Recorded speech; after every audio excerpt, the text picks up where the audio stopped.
마가복음 1장. 하나님의 아들 예수 그리스도에 관한 복음은 이렇게 시작됩니다. 예언자 이사야의 글에 내가 내 앞에 내 심부름꾼을 보낼 것이다. 그가 내 길을 준비할 것이다. 광야에서 외치는 사람의 소리가 있다. 주를 위해 길을 예비하라. 그분을 위해 길을 곧게 하라 라고 기록되어 있는 대로 침례자 요한이 광야에 나타나서 죄 용서를 위한 회개의 침례를 선포했습니다. 유대 온 지방과 예루살렘 모든 사람들이 요한에게 나와 자기 죄를 고백하고 요단강에서 요한에게 침례를 받았습니다. 요한은 낙타털로 만든 옷을 입고 허리에 가죽띠를 두르고 메뚜기와 들꿀을 먹었습니다. 그리고 요한은 이렇게 선포했습니다. 나보다 더 능력 있는 분이 내 뒤에 오실 텐데 나는 몸을 굽혀 그분의 신발끈을 풀 자격도 없다. 나는 너희에게 물로 침례를 주지만 그분은 너희에게 성령으로 침례를 주실 것이다. 그 무렵에 예수께서 갈릴리 나사렛에서 요단강으로 오셔서 요한에게 침례를 받으셨습니다. 예수께서 물에서 막 나오실 때 하늘이 열리고 성령이 비둘기처럼 자기에게 내려오는 것을 보셨습니다. 그리고 하늘에서 소리가 들려왔습니다. 너는 내가 사랑하는 아들이다. 내가 너를 무척 기뻐한다. 그러고 나서 곧 성령이 예수를 광야로 내보내셨습니다. 예수께서 40일 동안 광야에 계시면서 사탄에게 시험을 받으셨습니다. 그때 예수께서 들 짐승들과 함께 계셨는데 천사들이 예수를 시중 들었습니다. 요한이 감옥에 갇힌 뒤 예수께서는 갈릴리로 가셔서 하나님의 복음을 선포하셨습니다. 때가 찼고 하나님 나라가 가까이 왔으니 회개하고 복음을 믿으라. 그리고 예수께서 갈릴리 호숫가를 거닐다가 시몬과 그 동생 안드레가 호수에 그물을 던지는 것을 보셨는데 그들은 어부였습니다. 예수께서 말씀하셨습니다. 나를 따라라. 내가 너희를 사람 낚는 어부가 되게 하겠다. 시몬과 안드레는 곧 그물을 버려두고 예수를 따랐습니다. 예수께서 조금 더 가시다가 세베대의 아들 야고보와 그 동생 요한이 배에서 그물을 깁고 있는 것을 보시고 곧 그들을 부르셨습니다. 그러자 그들도 아버지 세베대와 일꾼들을 배에 남겨두고 곧바로 예수를 따랐습니다. 그들은 가버나움으로 갔습니다. 곧 안식일이 돼 예수께서 회당에 들어가셔서 말씀을 가르치시기 시작하셨습니다. 그러자 사람들은 예수의 가르치심에 놀랐습니다. 율법 학자들과 달리 예수께서는 권위 있는 분처럼 가르치셨기 때문입니다. 바로 그때 회당 안에 더러운 귀신 들린 사람 한 명이 울부짖었습니다. 나사렛 예수여, 우리가 당신과 무슨 상관이 있습니까? 우리를 망하게 하려고 오셨습니까? 나는 당신이 누구신 줄 압니다. 하나님께서 보내신 거룩한 분이십니다. 예수께서 귀신을 꾸짖으시며 말씀하셨습니다. 조용히 하여라. 그리고 그 사람에게서 나와라. 그러자 더러운 귀신은 그 사람에게 발작을 일으키더니 비명을 지르며 떠나갔습니다. 사람들은 모두 너무나 놀란 나머지 서로 수군거렸습니다. 이게 무슨 일이지? 권위 있는 새로운 가르침이로군. 저가 더러운 귀신에게 명령까지 하고 귀신도 그에게 복종하니 말이야. 그래서 예수에 대한 소문이 갈릴리 온 지역으로 삽시간에 퍼졌습니다. 그들은 회당에서 나와 곧바로 야고보와 요한과 함께 시몬과 안드레의 집으로 갔습니다. 이때 시몬의 장모가 열병으로 앓아 누워 있었습니다. 사람들은 즉시 이 사실을 예수께 말씀드렸습니다. 그래서 예수께서 그 여인에게 다가가셔서 손을 잡고 일으키셨습니다. 그러자 그 즉시 시몬 장모의 열이 떨어졌습니다. 곧바로 그 여인은 그들을 시중 들기 시작했습니다. 그날 저녁 해진 후에 사람들이 아픈 사람들과 귀신 들린 사람들을 전부 예수께로 데려왔습니다. 온 동네 사람들이 문 앞에 모여들었습니다. 예수께서는 온갖 병에 걸린 사람들을 많이 고쳐주셨습니다. 그리고 많은 귀신들도 내쫓아 주셨습니다. 예수께서는 귀신들이 예수가 누구신지 알고 있기 때문에 귀신들이 말하는 것을 허락하지 않으셨습니다. 매우 이른 새벽, 아직 어둑어둑할 때 예수께서 일어나 외딴 곳으로 가셔서 기도하셨습니다. 시몬과 그 일행들이 예수를 찾아 나섰습니다. 그들이 마침내 예수를 만나자 소리쳐 말했습니다. 모든 사람들이 선생님을 찾고 있습니다. 예수께서 대답하셨습니다. 가까운 이웃 마을들에 가서도 말씀을 전파하도록 하자. 내가 이 일을 하러 왔다.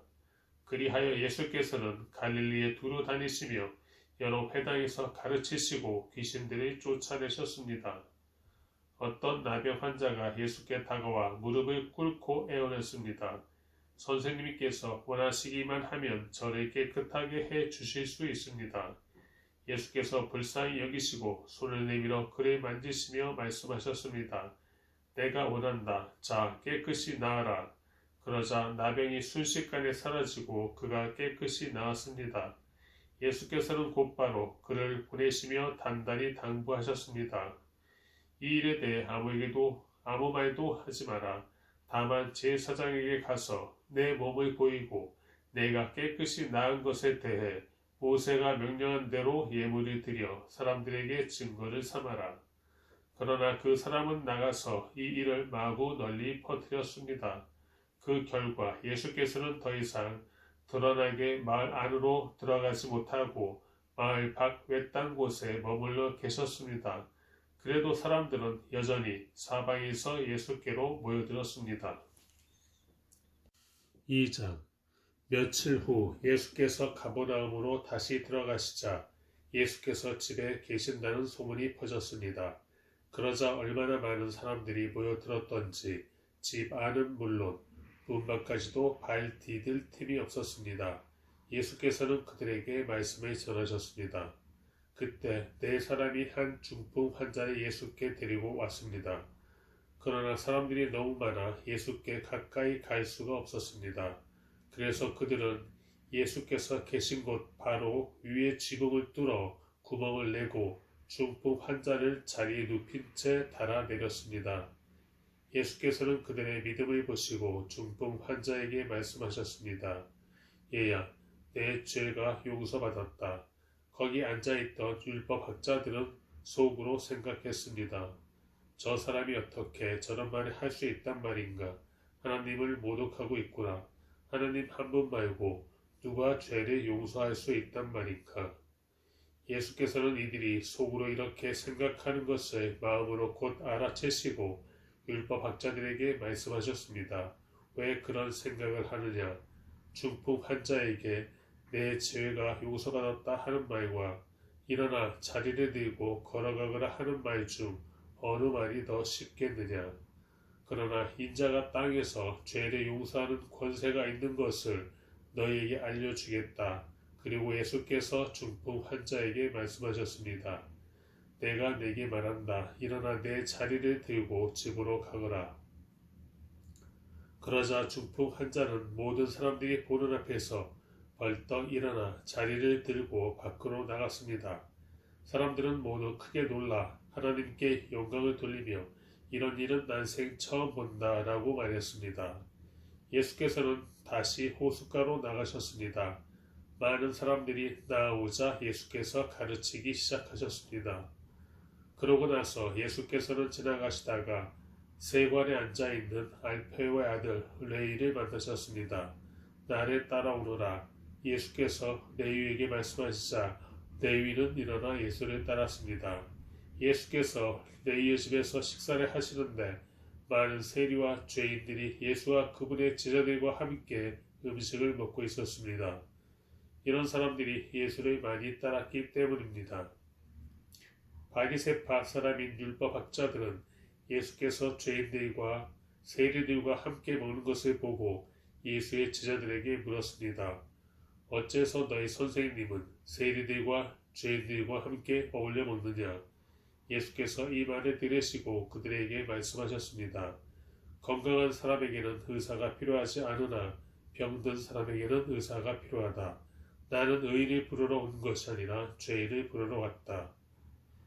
요한의 제자들과 바리새파 사람들이 금식하고 있었습니다. 몇몇 사람들이 와서 예수께 물었습니다. 요한의 제자들과 바리새파 사람의 제자들은 금식을 하는데 왜 당신의 제자들은 금식하지 않습니까? 예수께서 대답하셨습니다. 신랑이 함께 있는데 어떻게 결혼잔치에 초대받은 사람들이 금식을 할 수 있겠느냐? 신랑이 자기들과 함께 있는 한 금식할 수 없다. 그러나 신랑을 빼앗길 날이 올 텐데 그날에는 그들이 금식할 것이다. 낡은 옷에 새 1000조각을 대고 깁는 사람은 없다. 그렇게 하면 새 1000조각이 낡은 옷을 잡아당겨 더 찢어지게 된다. 또한 새 포도주를 낡은 가죽 부대에 담는 사람도 없다. 그렇게 하면 포도주가 부대를 터뜨려 포도주와 부대 모두를 버리게 되기 때문이다. 새 포도주는 새 부대에 담아야 하는 법이다. 안식일에 예수께서 밀밭 사이를 지나가시는데 함께 가던 제자들이 기를 내며 이삭을 자르기 시작했습니다. 바리새파 사람들이 예수께 말했습니다. 보십시오. 어째서 저들이 안식일에 해서는 안 될 일을 하는 것입니까? 예수께서 대답하셨습니다. 다윗과 그 일행이 배가 고파 먹을 것이 필요했을 때 다윗이 어떻게 했는지 읽어보지 못했느냐? 아비야다 대제사장 때에 다윗이 하나님의 집에 들어가 제사장만 먹게 돼 있는 진설병을 다윗이 먹고 자기 일행에게도 나눠주지 않았느냐? 그러고 나서 예수께서 바리새파 사람들에게 말씀하셨습니다. 안식일이 사람을 위해 만들어진 것이지 사람이 안식일을 위해 있는 것이 아니다. 그러므로 인자는 안식일에도 주인이다. 3장 예수께서 다시 회당으로 들어가셨는데 그곳에 한쪽 손이 오그라든 사람이 있었습니다. 몇몇 사람들이 혹시 예수께서 안식일에 그 사람이 고치지나 않을까 하며 예수를 고소할 구실을 찾으려고 가까이에서 지켜보고 있었습니다. 예수께서 손이 오그라든 사람에게 말씀하셨습니다. 일어나 앞으로 나오너라. 그리고 예수께서 그들에게 물으셨습니다. 안식일에 무슨 일을 하는 것이 옳겠느냐? 선한 일이냐? 악한 일이냐? 생명을 구하는 것이냐? 죽이는 것이냐? 그러자 그들은 말없이 잠자코 있었습니다. 예수께서 노하셔서 그들을 둘러보시고 그들의 마음이 완악한 것을 마음 깊이 슬퍼하시며 그 사람에게 말씀하셨습니다. 손이 펴보아라. 그가 손이 쭉 내미자 그 손이 완전하게 회복됐습니다. 그러자 바리새파 사람들은 그 길로 나가 헤롯 다문들과 함께 어떻게 하면 예수를 죽일까 음모를 꾸미기 시작했습니다. 예수께서 제자들을 데리고 호숫가로 물러가시자 갈릴리에서 많은 사람들이 예수를 따라왔습니다. 예수께서 행하신 일을 다 듣고 유대, 예루살렘, 이두메, 요단강 건너편, 두로와 시돈 지방에서 많은 사람들이 몰려왔습니다. 사람들이 너무 많아서 예수께서는 제자들에게 작은 배 하나를 마련하라고 말씀하셨습니다. 우리가 자기에게 몰려드는 것을 막으려는 것이었습니다. 예수께서 전에 많은 사람들을 고쳐주셨기 때문에 온갖 병에 걸린 사람들이 예수를 만지려고 밀려들었던 것입니다. 더러운 귀신들은 예수를 보기만 하면 그 앞에 엎드러져 당신은 하나님의 아들이십니다라고 소리쳤습니다. 그러나 예수께서는 자기가 누구인지 말하지 말라고 엄하게 꾸짖으셨습니다. 예수께서 산으로 올라가셔서 원하는 사람들을 불러 모셨습니다. 그러자 그들이 예수께로 나아왔습니다. 예수께서는 12명을 따로 뽑아 이들을 사도라 부르시고 자기와 함께 있게 하셨습니다. 그리고 그들을 내보내셔서 전도도 하게 하시며 그들에게 귀신을 쫓는 권세도 주셨습니다. 예수께서 세우신 12사람들은 베드로라 이름 지어준 시몬, 우리의 아들들이라는 뜻으로 보아너게라 이름 지어준 세베대의 아들 야고보와 그 동생 요한, 안드레, 빌립, 바돌로메, 마테, 도마, 알페의 아들 야고보, 다데오, 열심당원 시몬과 예수를 배반한 가룟 유다였습니다. 예수께서 집으로 들어가시니 또 다시 사람들이 몰려들어 예수와 제자들은 음식 먹을 겨를조차 없었습니다. 예수의 가족들은 예수가 미쳤다라는 소문을 듣고서 예수를 붙잡으러 찾아다녔습니다. 그래서 예루살렘에서 내려온 율법학자들이 말했습니다. 예수가 바알세불에게 사로잡혀 있다. 그가 귀신들의 우두머리에 힘을 빌려 귀신을 쫓아내는 것이다. 그러자 예수께서 그들을 불러놓고 비유로 말씀하셨습니다. 사탄이 어떻게 사탄을 쫓아낼 수 있느냐? 만일 한 나라가 서로 갈라져 싸우면 그 나라가 제대로 서 있을 수 없고, 만일 한 가정이 서로 갈라져 싸우면 그 가정이 제대로 서 있을 수 없다. 만일 사탄이 스스로 반란을 일으켜 갈라진다면 제대로 서지 못하고 스스로 망할 것이다. 먼저 힘센 사람을 묶어놓지 않고 그 집에 들어가 물건을 훔치는 사람은 아무도 없다. 묶고 나서야 그 집을 털 수 있는 것이다. 내가 너희에게 진실로 말한다. 사람이 어떤 죄를 짓든지 어떤 비방의 말을 하든지 그것은 모두 용서받을 수 있다. 그러나 누구든지 성령을 모독하는 사람은 결코 용서받을 수 없다. 그것은 영원한 죄다. 예수께서 이 말씀을 하신 것은 사람들이 그가 악한 귀신이 들렸다라고 말했기 때문입니다. 그때 예수의 어머니와 형제들이 찾아왔습니다. 그들은 밖에 서서 사람을 시켜 예수를 불렀습니다. 많은 사람들이 예수 곁에 둘러앉아 있었는데 그들이 예수께 말했습니다. 보십시오. 선생님의 어머니와 형제들이 밖에서 선생님을 찾고 계십니다. 예수께서 그들에게 물으셨습니다. 누가 내 어머니이고 내 형제들이냐? 그러고는 곁에 둘러앉은 그들을 보며 말씀하셨습니다. 보라, 내 어머니와 내 형제들이다. 누구든지 하나님의 뜻을 행하는 사람이 바로 내 형제요, 자매요, 어머니다. 4장. 예수께서 다시 호숫가에서 가르치기 시작하셨습니다.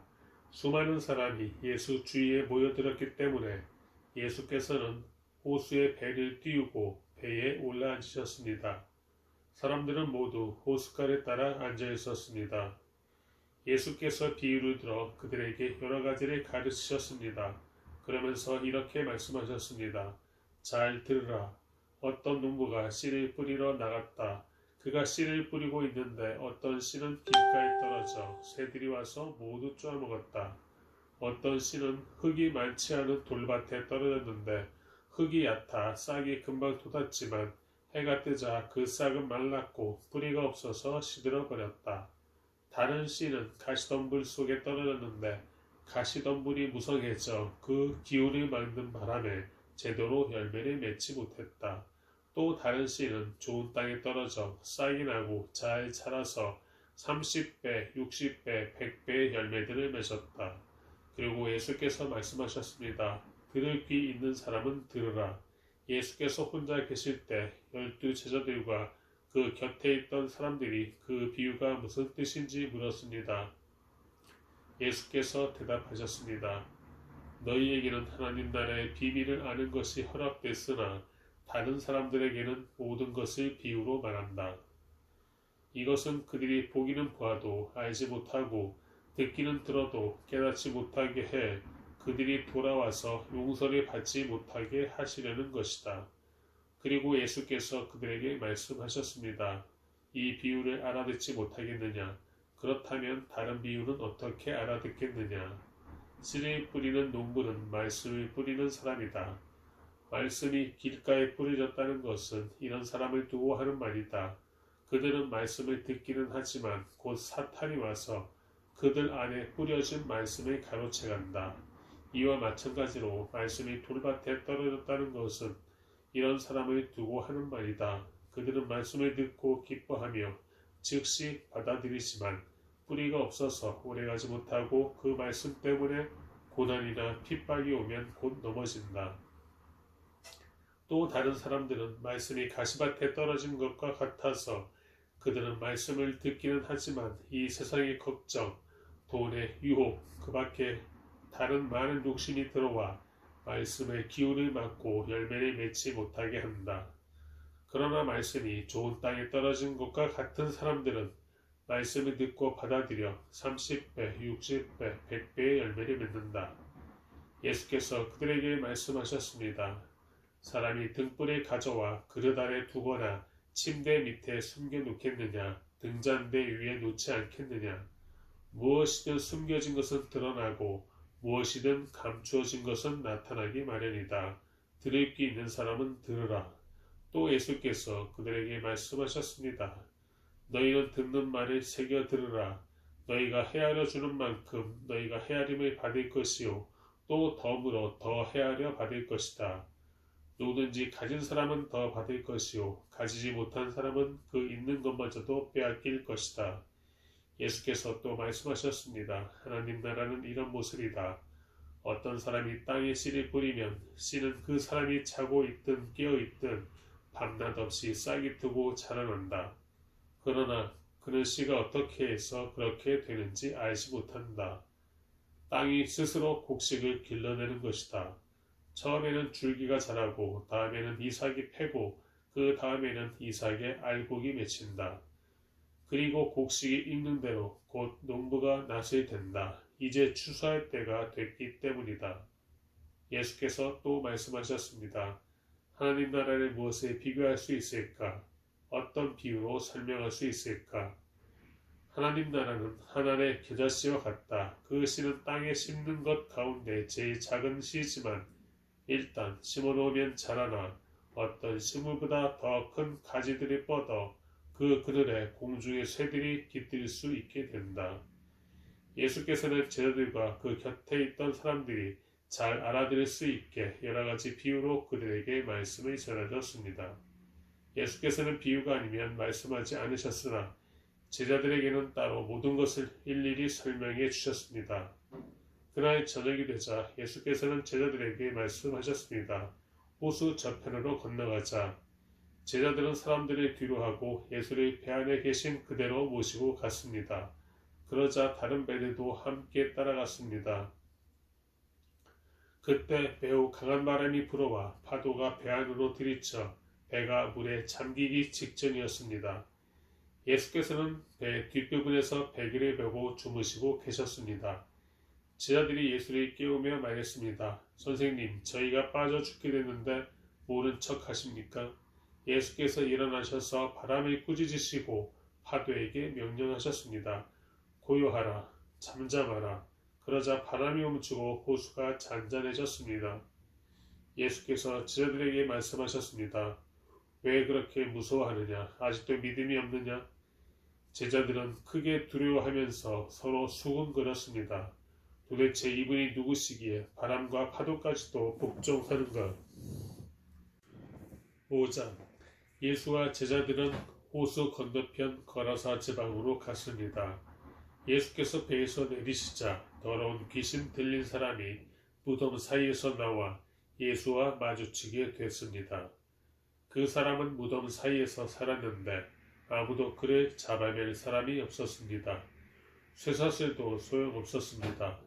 그는 여러 번 쇠사슬로 손발이 묶이기도 했지만 번번이 사슬을 끊고 발에 찬 쇠고랑도 깨뜨렸습니다. 아무도 그를 당해낼 수 없었습니다. 그는 밤낮으로 무덤들과 언덕을 돌아다니며 소리를 지르고 돌로 자기 몸을 찢곤 했습니다. 그런데 그가 멀리서 예수를 보더니 달려가 그 앞에 엎드려 절을 했습니다. 그러고는 찢어질 듯 큰 소리로 외쳤습니다. 지극히 높으신 하나님의 아들 예수여, 제가 당신과 무슨 상관이 있습니까? 제발 저를 괴롭히지 마십시오. 그것은 앞서 예수께서 그에게 더러운 귀신아, 그 사람에게서 나와라 하고 말씀하셨기 때문입니다. 그때 예수께서 물으셨습니다. 내 이름이 무엇이냐? 그가 대답했습니다. 내 이름은 군대입니다. 우리 수가 많기 때문에 붙여진 이름입니다. 그리고 예수께 자기들을 이 지방에서 쫓아내지 말아달라고 간청했습니다. 마침 큰 돼지떼가 거기 비탈진 언덕에서 먹이를 먹고 있었습니다. 더러운 귀신들이 예수께 애원했습니다. 우리를 저 돼지들 속으로 보내주십시오. 그 속으로 들어가게 해 주십시오. 예수께서 허락하시자 더러운 귀신들이 나와서 돼지들에게로 들어갔습니다. 그러자 2,000마리 정도 되는 돼지떼가 비탈진 둑을 내리달아 호수에 빠져 죽었습니다. 돼지를 치던 사람들이 마을과 그 일대로 달려가서 이 사실을 알렸습니다. 사람들은 무슨 일이 일어났는지 구경하러 달려 나왔습니다. 그들이 예수께 와서 군대 귀신 들렸던 그 사람이 옷을 입고 제정신이 들어 거기 앉아 있는 것을 보았습니다. 그들은 덜컥 겁이 났습니다. 이 일을 본 사람들은 귀신 들렸던 사람에게 무슨 일이 일어났으며 돼지들은 어떻게 됐는지 그들에게 이야기해 주었습니다. 그러자 사람들은 예수께 제발 이 지방에서 떠나달라고 부탁했습니다. 예수께서 배에 오르시려는데 귀신 들렸던 그 사람이 따라가겠다고 간청했습니다. 예수께서는 허락하시지 않고 이렇게 말씀하셨습니다. 집으로 돌아가 주께서 내게 얼마나 큰 일을 해 주셨는지 어떻게 자비를 베푸셨는지 가족들에게 말해 주어라. 그리하여 그 사람은 대가볼리로 가서 예수께서 자기를 위해 얼마나 큰 일을 베푸셨는지 말하고 다녔습니다. 그러자 이 말을 들은 사람들마다 모두 놀랐습니다. 예수께서 배를 타고 다시 호수 건너편으로 가셨습니다. 예수께서 호숫가에 계시는 동안 많은 사람들이 예수께로 모여들었습니다. 그때 야이로라 불리는 회당장이 예수께 와서 예수를 보고 그 발 앞에 엎드려 간절히 애원했습니다. 제 어린 딸이 죽어갑니다. 제발 오셔서 그 아이에게 손이 얹어 주십시오. 그러면 그 아이가 병이 낫고 살아날 것입니다. 그러자 예수께서 그와 함께 가셨습니다. 많은 사람들이 따라가면서 예수를 둘러싸고 밀어냈습니다. 그 가운데는 혈루병으로 12년 동안 앓고 있던 여인도 있었습니다. 이 여인은 여러 의사들에게 치료를 받으며 고생도 많이 하고 재산도 다 잃었지만 병이 낫기는커녕 악화될 뿐이었습니다.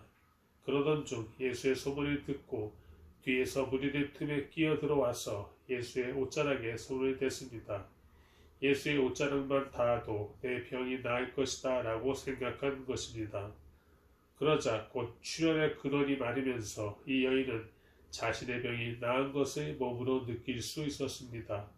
동시에 예수께서도 자신의 몸에서 능력이 나간 것을 알아차리셨습니다. 예수께서 사람들이 돌아보며 물으셨습니다. 누가 내 옷자락에 손을 대었느냐? 제자들이 대답했습니다. 이렇게 많은 사람들이 밀어대는 것을 보시면서 누가 손을 대었느냐고 물으십니까? 그러나 예수께서는 누가 옷을 만졌는지 알아보려고 둘러보셨습니다. 그러자 자기에게 일어난 일을 알고 있는 이 여인이 와서 예수의 발 앞에 엎드려 두려움에 떨면서 사실대로 말했습니다. 예수께서 여인에게 말씀하셨습니다. 딸아, 내 믿음이 너를 구원했다. 이제 안심하고 가거라. 그리고 병에서 해방돼 건강하여라. 예수의 말씀이 채 끝나기도 전에 야이로 회당장의 집에서 사람들이 와서 말했습니다. 따님이 죽었습니다. 선생님께 더 이상 패 끼칠 게 뭐가 있겠습니까? 예수께서 그 말에 아랑곳하지 않으시고 회당장에게 말씀하셨습니다. 두려워하지 말고 믿기만 하여라. 그리고 예수께서 베드로와 야고보와 야고보의 동생 요한 외에는 아무도 따라오지 못하게 하셨습니다.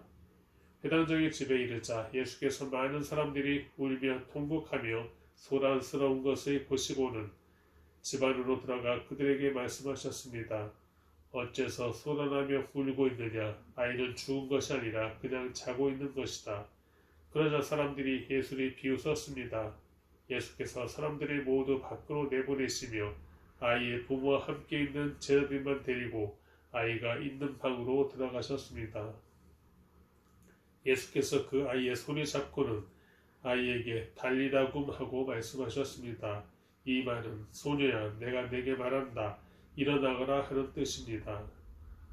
그러자 곧 아이가 일어나더니 걸어다녔습니다. 이 소녀는 12살이었습니다. 이 일을 본 사람들은 몹시 놀랐습니다. 예수께서 이 일을 아무에게도 알리지 말라고 엄하게 말씀하셨습니다. 그리고 아이에게 먹을 것을 주라 하고 말씀하셨습니다.